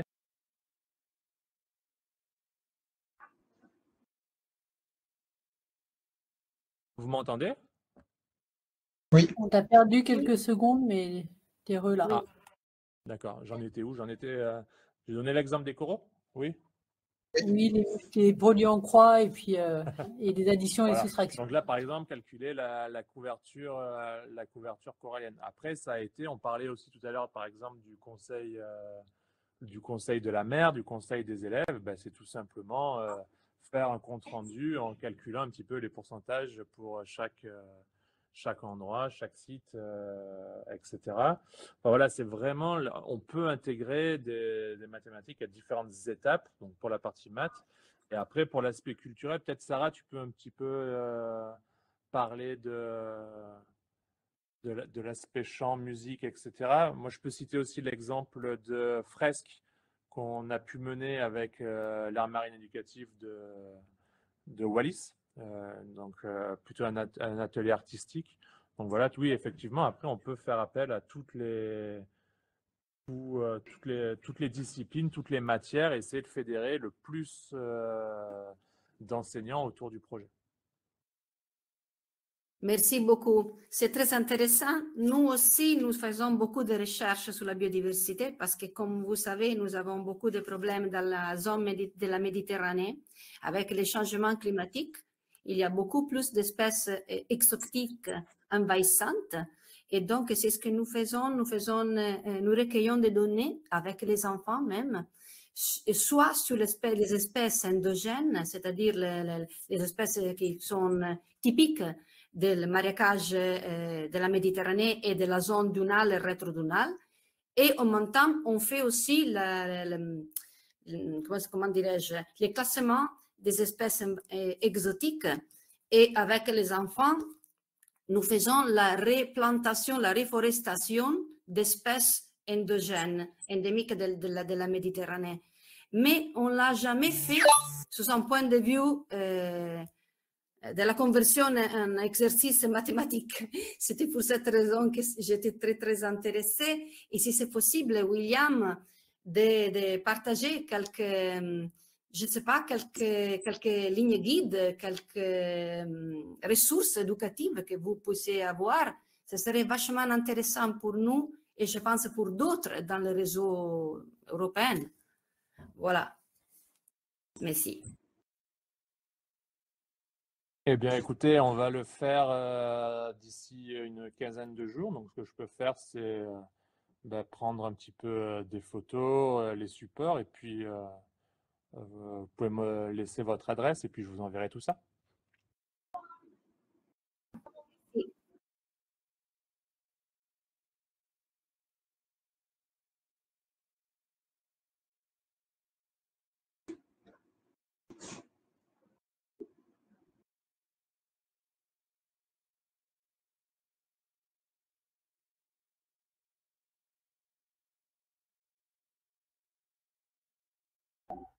Pardon, je parlais, mais je pense que vous ne m'entendiez pas. Est-ce que là, c'est bon? Oui. Pardon, merci. Oui, je disais, après, en mathématiques, c'est vrai qu'on a vu, voilà, il y a des méthodes de suivi, des quadrats, des transects qui peuvent être faits, mais tout naturellement, ça peut être simplement avec des logiciels de mesurer la surface de l'aire éducative, donc, et puis de travailler aussi sur les formes géométriques. Ça peut être déjà aussi dans le choix du site, en tout cas dans notre système d'aire éducative. Quand ils choisissent le site, ça peut être aussi un travail qui peut être fait en mathématiques. Après, il y a tout le travail, quand on est sur notamment du terrestre, d'évaluer la taille des arbres, si on veut faire un suivi pour voir s'il y a une évolution des tailles, donc avec différentes méthodes, notamment avec un bois, on se fait une certaine distance et on va faire compter la distance entre là où on est et puis l'arbre, et on fait un système de calcul produit en croix pour estimer la hauteur de l'arbre. Donc après, effectivement, il y a plein de de possibilités d'introduire les mathématiques dans une aire éducative. Ça peut être aussi une étude de sol, voilà, de calculer, d'identifier des espèces et puis de compter chaque individu voilà, d'un groupe, en tout cas. Donc, il y a que ce soit sur terre ou en milieu plus ou moins aquatique, effectivement, il y a pas mal d'exemples et donc William voudra bien partager, mais effectivement, si besoin, on a d'autres exemples possibles.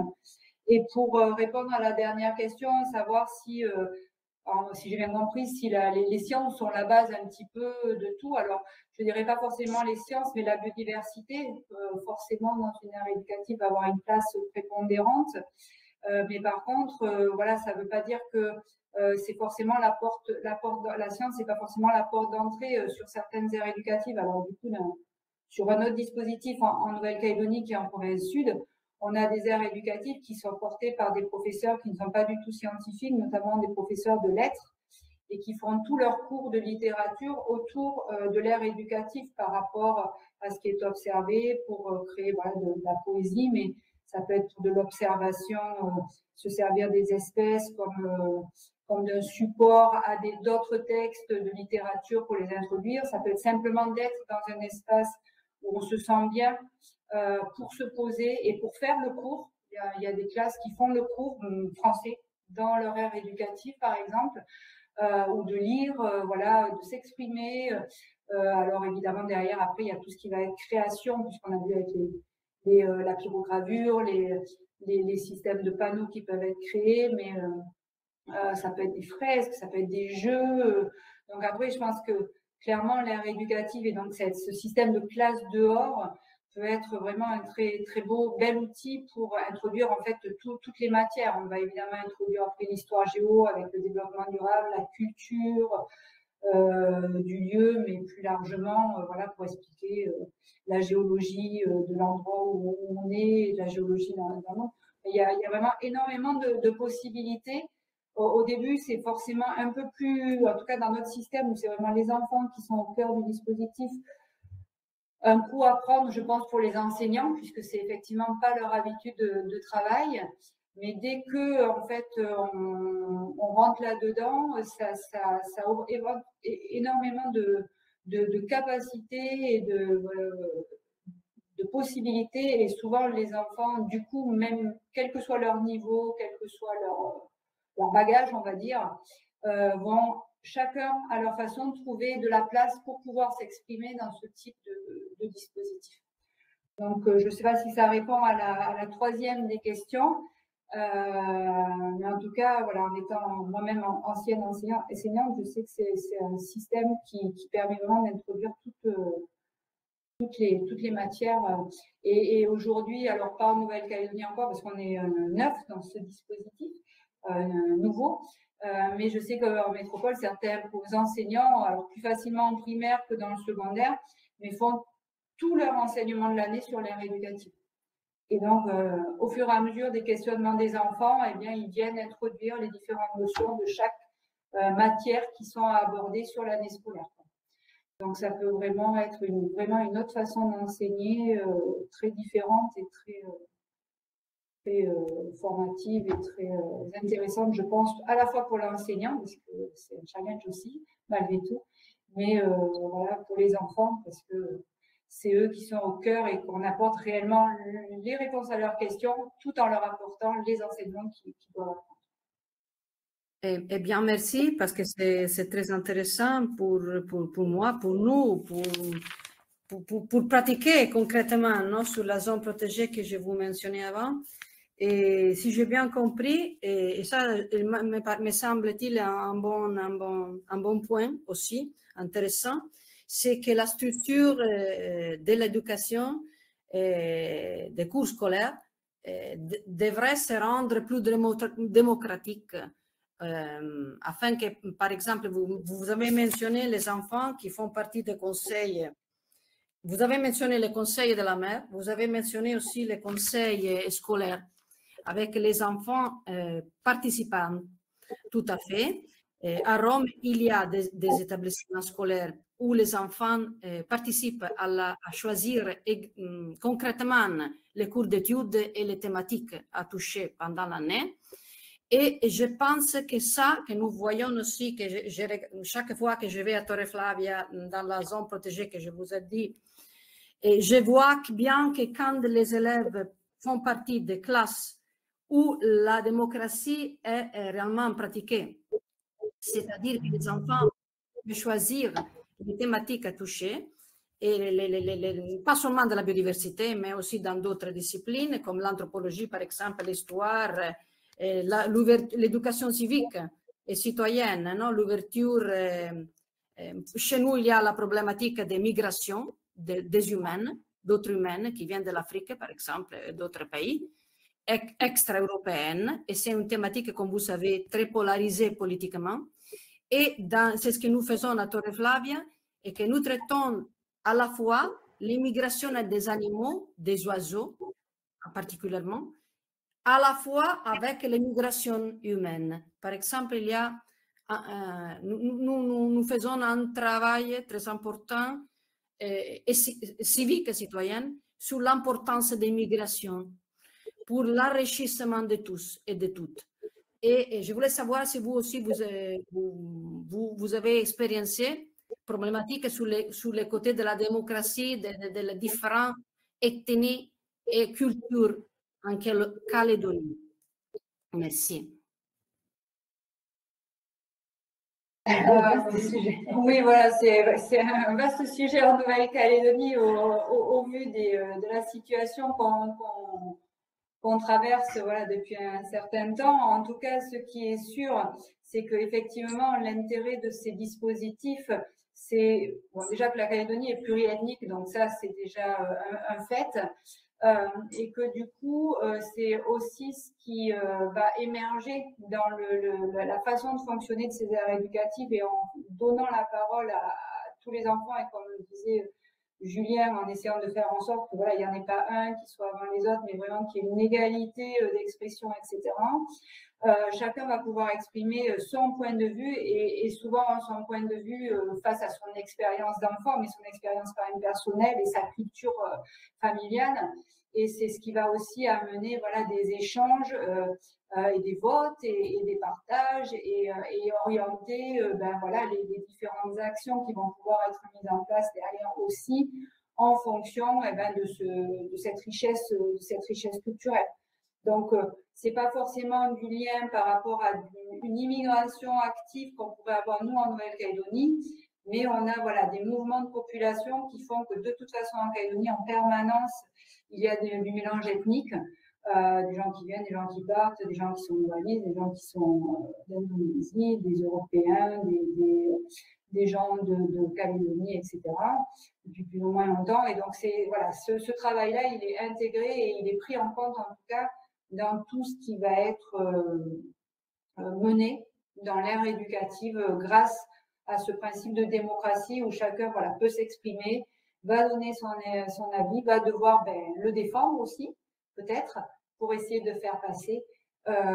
Et puis, ça marche ou ça ne marche pas. Mais après, voilà, c'est le vote qui fera consensus pour prendre des décisions et mettre en place ou pas certaines actions qui vont être proposées par les élèves, en fait. Merci beaucoup. Avec plaisir.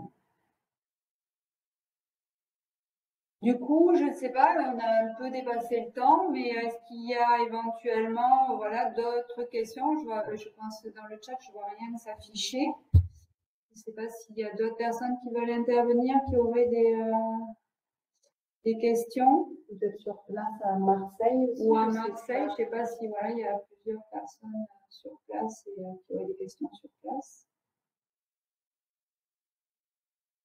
En tout cas, quoi qu'il advienne, que ce soit pour l'OFB Nouvelle-Calédonie ou pour nous, le CIE, donc Centre d'initiation à l'environnement, on peut transmettre nos contacts et de toute façon, on a chacun des sites internet sur lesquels vous pouvez nous retrouver et voilà, si par la suite il y a des questions, voilà, nous contacter, de même que pour voilà, Paladalic aussi.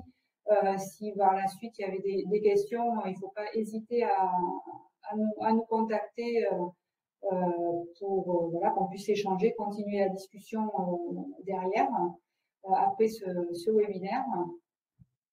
On enverra de toute façon le support là, de présentation qui inclut les vidéos, la fabrique pédagogique, comme ça ils pourront utiliser le son de la vidéo et puis éventuellement le transmettre aux personnes intéressées. Et il me semble qu'on avait mis les contacts de chaque personne dessus. Donc, comme ça, il y aura aussi les adresses mail.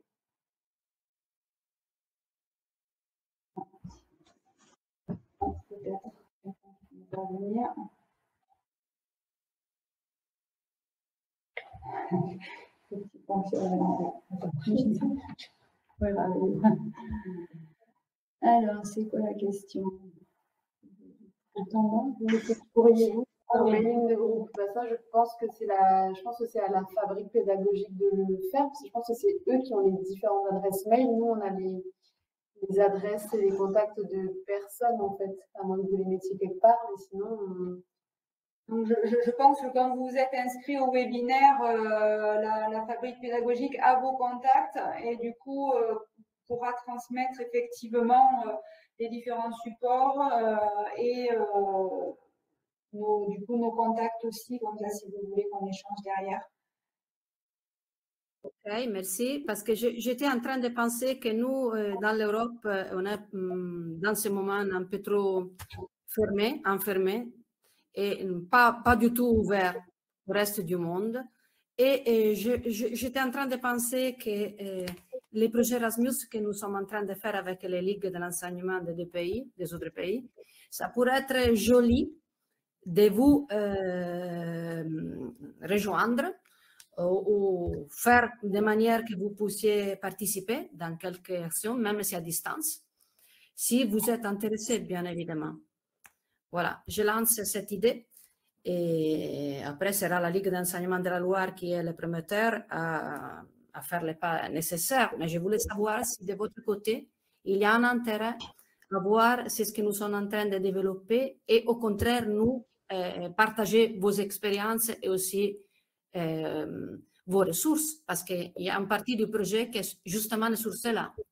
Ce sont des entretiens avec des personnes qui ont expérimenté sur le terrain la classe du dehors. Le fait d'éduquer, de faire éducation dans la nature, disons comme ça, dans un sens plus général. Et voilà, je pensais que c'était intéressant parce que j'ai trouvé toujours intéressant les inputs,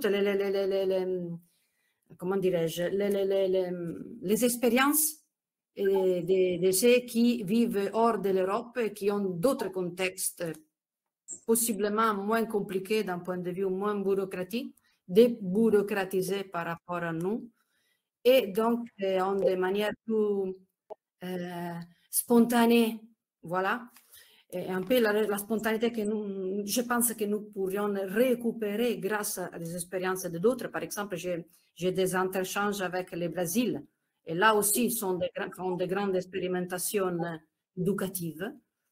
Et voilà, savoir si c'est possible, si vous voyez la chose possible, ça pourrait être pour nous de vous contacter dans ce sens-là. Voilà. Ben, on vous a mis là dans le chat mon adresse donc pour le CE, Carole Bernard. Donc l'adresse c'est ce.direction@outlook.com et l'adresse donc de Hortense au niveau de l'OFB, donc hortense.lecercle@ofb.gouv.fr.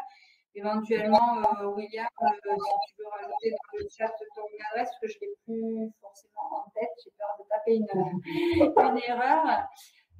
Donc déjà, sur le principe, donc ça, on peut être joignable. Moi, évidemment, nous, en tout cas, en tant que CE, je ne m'exprime pas au nom de l'OFB, mais toujours voilà, très disponible pour échanger avec d'autres entités, que ce soit dans le Pacifique ou ailleurs. Je pense que c'est forcément enrichissant, notamment sur ce type de dispositif. Je pense que même chaque aire éducative a tout à gagner après, quand ils grandissent, à faire du lien peut-être avec les aires éducatives qui sont déjà sur leur territoire, mais aussi à aller sur des liens avec des aires éducatives qui peuvent être, ou des équivalences qui sont au-delà. Nous, ici en Calédonie, on a déjà des contacts, par exemple, avec des aires éducatives qui se montent en Australie. Donc, pendant un moment, il y avait eu voilà, des échanges, peut-être pour faire du lien entre l'école ici en Calédonie, donc française, et l'Australie, donc le système anglo-saxon. Donc voilà, donc je pense que dans tous les cas, que ce soit au niveau structure porteuse, c'est intéressant d'échanger. Et au niveau des écoles elles-mêmes qui sont dans ce type de dispositif, je pense que c'est forcément, ça peut être intéressant après à voir comment ça peut se faire avec les décalages, avec les décalages horaires, etc. Mais on peut toujours trouver des solutions et des passerelles. Et l'idée derrière aussi, nous, qu'on avait développé notamment avec l'Australie, qu'on voulait faire, c'est qu'après, il puisse y avoir aussi de l'échange. C'est-à-dire que l'aire éducative d'ici allait découvrir l'aire éducative dans un autre pays et l'aire éducative de notre pays venait. Donc, ça permettait aussi pour le coup de travailler aussi des langues étrangères. Voilà, donc après, quand je dis l'aire éducative, ça peut aller vraiment très très loin dans ce qui peut être fait. Après, c'est les moyens qui sont qu'il faut trouver par contre, et c'est souvent, comme on l'a dit, la plus grosse difficulté des idées, il peut y en avoir. Après, c'est les finances qui peuvent être limitatifs. Ok, merci. Merci beaucoup. Rien. Donc William a mis, pour Paladalic, a mis aussi son adresse mail dans le chat pour ceux qui seraient également voilà, intéressés pour voilà, échanger avec ce qui est fait par cette association qui est spécialisée dans le suivi des écosystèmes récifaux. N'hésitez pas à nous envoyer un mail si jamais vous avez des questions sur le rôle du référent, sur plein de choses, on prendra le temps de vous répondre. Également, merci. Je pense que c'est important que nous devons parler entre nous, où soit dans le monde. Et c'est important parce que nous travaillons, par exemple, beaucoup sur le développement durable, non? Pour le rendre un peu plus concret.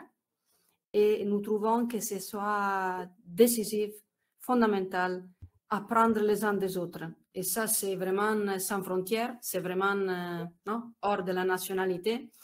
Et voilà, et c'est pour cette raison que j'ai insisté un peu. Voilà, mais merci beaucoup, ça a été très intéressant, vraiment très intéressant. Je me sens très inspirée après les rencontres d'aujourd'hui et motivée à continuer non, sur les mêmes chemins de ces années passées. Parce qu'il y a des moments, je ne sais pas si à vous aussi, il y a des moments où l'on se sent un peu seul, non? sur ces chemins un peu plus d'exploration, c'est vrai. Et savoir qu'il y a d'autres personnes qui font les mêmes expériences, disons, différentes, mais comparables, c'est ailleurs, c'est important. Merci.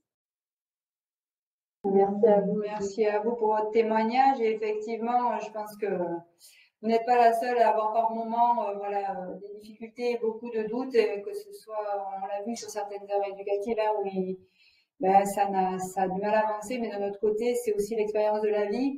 Les élèves voilà, qui se confrontent en fait que c'est pas toujours des réponses positives de suite et que il faut trouver des solutions, que ce soit pour trouver un site ou dans leur vie future pour d'autres challenges qu'ils auront à mener. Donc, voilà, c'est aussi ce à quoi servent ces dispositifs. Et l'avantage, en tout cas, de ce dispositif en Nouvelle-Calédonie, c'est qu'il n'y a pas vraiment d'attente formelle, c'est-à-dire qu'il ne faut pas qu'à la fin de l'année, il y ait tant d'actions faites, etc. L'objectif, c'est simplement d'avoir une démarche de projet et justement de se poser des questions et de se rendre compte que des choses peuvent être faites et d'autres ne peuvent pas et de changer de voie quand il faut pour réaliser en fonction des aléas ou des possibilités diverses.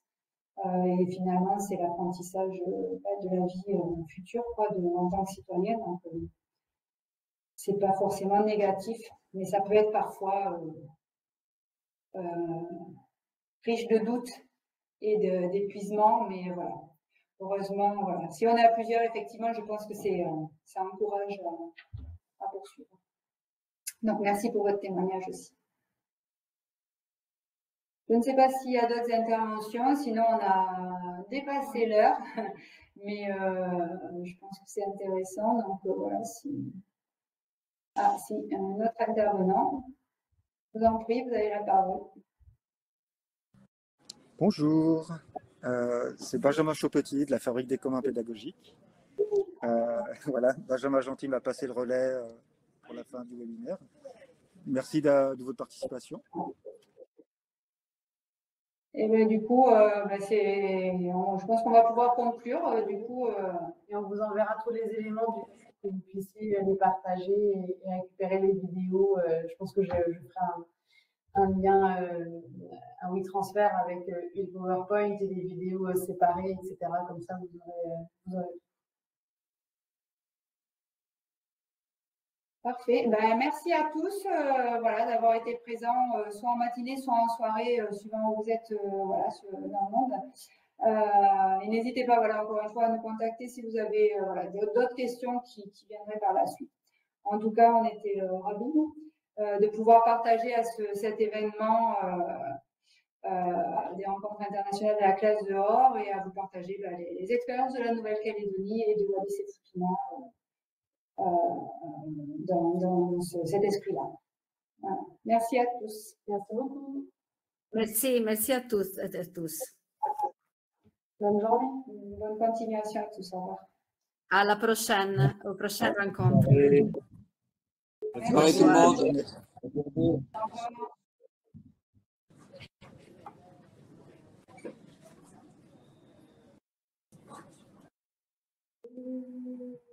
Au revoir. Au revoir, merci. Au revoir, Rome. Au revoir.